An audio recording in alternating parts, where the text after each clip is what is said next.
In this video clip, I'm going to show you how to add text inside of a path or a shape in Photoshop.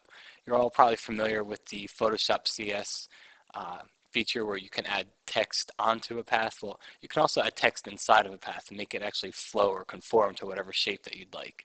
That's what we're going to do here. It's an easy trick and it's fun to do. So as you can see in the final image here, I've just got a simple path shape here that I've put the text in. It almost looks like a pouring type shape. That's why I picked it. And let's see how to do it. First off, I'm going to hide this layer set. We don't need it. We'll start from scratch. I'm going to choose the pen tool. Then I'm going to click on the Paths button up in the Options bar. And this is just going to create a path, not a shape or anything. I'm going to click once. I'm going to just start drawing my shape here. Not quite enough there. A little too much. Takes a couple times to get it right, but there we go. And click over here.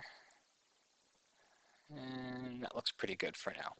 Okay, so what this has done is this actually created a path in my paths palette. There's no pixels yet, so you're not going to see anything but this little outline letting us know that there's a path there. Now if I choose my type tool and I position it inside, you'll see I get this kind of bloated cursor, whereas if I position it on the path, that's telling Photoshop, hey, I want to put this text onto the path. This is telling Photoshop I want to put the text inside of the path. So I'm just going to click, type in come, join us for a party with lots of wine. It's a little bit small. You're not going to be able to see it until I zoom in, but I'm going to just copy and paste that text just so you can get the full effect here. Okay, now just press Control Command Enter, and that's going to confirm my text entry here. And what you'll see is if I go into my Paths palette, Photoshop has actually created this other shape where it's got my text in it. It looks like it's got the text in it. And what this is telling me is now I can go in here, and if I ever need to modify this path, I can select it and I can do whatever I need to it, and the text will actually reconform to the shape. So I'll just leave it like that. And if you don't want that outline around it, all you've got to do is just click off of the text layer.